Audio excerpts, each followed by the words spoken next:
What's up YouTube? I have a really cool new product today. This is something I've been working on for a long time, and this is just one more step to helping fit 35, 37, or even 33-inch tires. So I hope you guys stay till the end to see what we have today.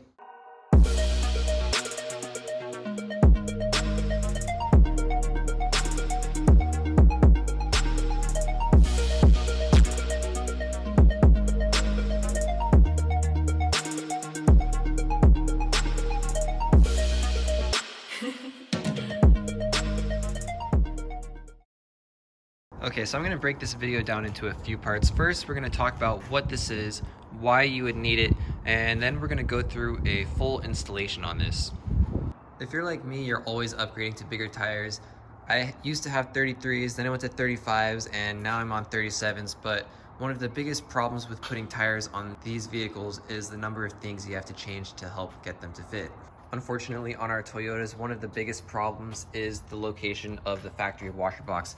Now, I don't have one on mine, but if you don't believe me, go ahead, take a look at your vehicle. You have a giant washer fluid box in this area right here. But this is my issue now. This is the washer fluid tank. This is not normally what it looks like. It has this cover, and you can see that I've been rubbing on it pretty hard.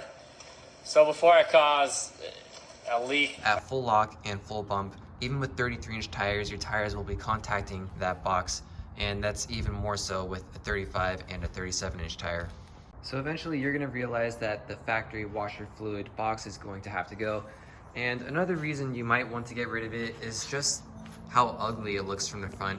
When you replace your front bumper, that area right there is completely exposed. Go ahead and take a look, but all of the pumps, the wiring, all that stuff is hanging down below the vehicle, and it's prone to damage, and it's just visually not appealing. And also keep in mind, these are 20-year-old vehicles. I've had a lot of people telling me that their stock washer fluid boxes are starting to crack because of that brittle plastic.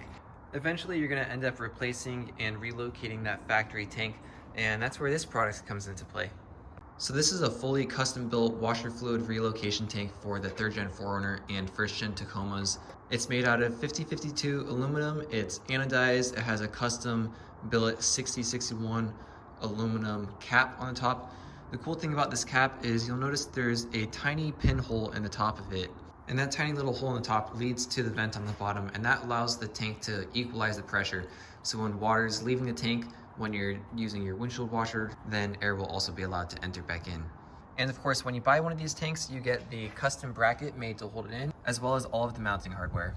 And so yeah, with all of that said, let's hop into the installation of this. First step, of course, is to pop the hood. And now with the hood pops, you're going to begin the removal of your factory washer fluid box. Unfortunately, I don't have the factory washer fluid tank to help you guys with the removal of it, but there's a few things you are going to want from it. First off, you will notice you'll have 2 gaskets from the factory box that you're going to want to keep, as well as the pumps. You're going to want to leave these entirely intact. These are going to go into your new washer fluid reservoir relocation tank. So just set these 2 pumps off to the side, and we'll get back to that in a minute. You're going to want to remove the filler neck for your factory reservoir that goes right here, and you're also going to want to remove the entire tank that's located down here. The new reservoir replacement is going to go in this area behind the headlight, and to do that, we're going to have to remove the factory air box. Removing this is pretty easy. There's only 3 bolts you're going to have to disconnect. They're all 12 millimeter, I believe. You have one here, you have one located down there. It's a little difficult to show you, but I'm sure you'll find it. And we also have one located back here. After taking the bolts out, these are the 3 that you should be left with. Next up, you're going to want to loosen this bolt right here. Once it's loose enough, you can probably just twist it off. And with that loosened up, we can move this over onto the neck of this tube, and we'll be able to take out the airbox. It might also be helpful to loosen this hose right here. So you can just squeeze on that and it should slide right off. I'm gonna do my best to show you. It might take a little bit of finessing. I'm doing this one hand, so hopefully I'll be able to get this. But you're basically going to want to pull the airbox out of the tube back here, just like that, and it pops out. And you'll be able to get that out of the way. So now that we have everything unassembled, we are basically ready to begin installing our new washer fluid reservoir relocation tank. Go ahead and get the gaskets that we took out earlier and put those in each of the holes in the bottom of the new tank. And with the gaskets in place, the next step is to reinstall the pumps into those locations, and you're probably going to have to fiddle around with where you want these, especially at the bottom. I'll leave that up to you guys, but you'll be able to rotate these once they're in place, so that shouldn't be a problem. And of course, pull all your wiring up, and you're gonna want a place to put all of this wiring. So try to zip tie it in place nicely so it's not a big mess like I have here. So this is how I decided to orient the pumps on my reservoir. I have one facing the opposite direction of the other, so that way they're kind of like grouped together. You could totally switch them around any way you want though, but that's just how I decided to do it. And now we're gonna install this thing. Okay, so I just set the reservoir in place here. The next thing we're gonna want to do is take the bracket that we have and set it down on top. You'll see that there is a hole right here, and you wanna line the bracket up with this hole, and that's where the factory air box is also going to go over. And then you're gonna want to line it up with the second hole here, and then we're gonna bolt it up to the reservoir once we get this all set in place. Oh, and by the way, in case you're wondering, I did have this tank anodized. I have not had this anodized, but I'm gonna do that soon here, and that kind of explains the color difference between these two pieces. Okay, so now we're gonna want to bolt the bracket to the reservoir itself. Okay, so now you're going to want to bolt the included bracket to the reservoir. You're going to want to use a 7/16 on one side and an Allen key on the other side. It doesn't really matter which direction you have the bolt and the nut facing, as long as they're nice and tight when they're done. Okay, actually I'm a little wrong about that. I decided that it's best if you put the nut on the driver's side of the vehicle and the bolt on the other side. And by the way, the Allen key size is a 3/16. The next step is you're going to use the included bolt and insert that into this location here. You can also put the two washers underneath the bracket if you want to level it a bit more, although that part's not necessarily the most important. And then we're going to reinstall the bolt on this side as well. To reinstall this bolt, you're gonna want to put your factory air box back into its position. So you're gonna want to insert this end back into the hose over there.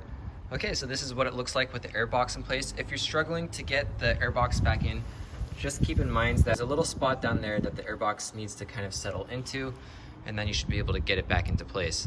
So now we're gonna take the bolt that we had taken out earlier and reinstall that over here. Remember to reinstall the one at the bottom down there, and also the third that goes over here.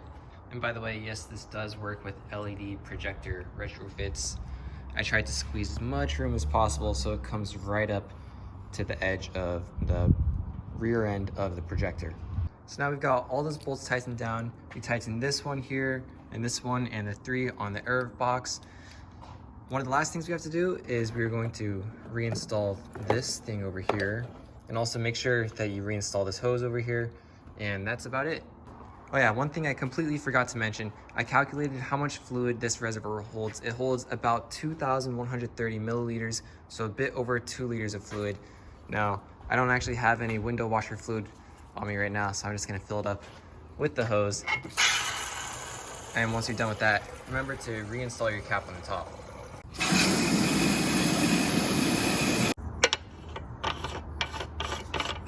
And I'm sure you guys are aware, the factory spray nozzles really suck. Like, one of the nozzles on mine is clogged, so it only comes out of one of the holes on each side. Same thing with that one actually. But I actually found a really great replacement for those. It's on Amazon. Unfortunately, it's not gonna show up for another few days here, but I'm gonna put the link for that down in the description below in case you guys wanna replace these. Instead of doing a single stream, it actually sprays it across the entire window, which seems super cool.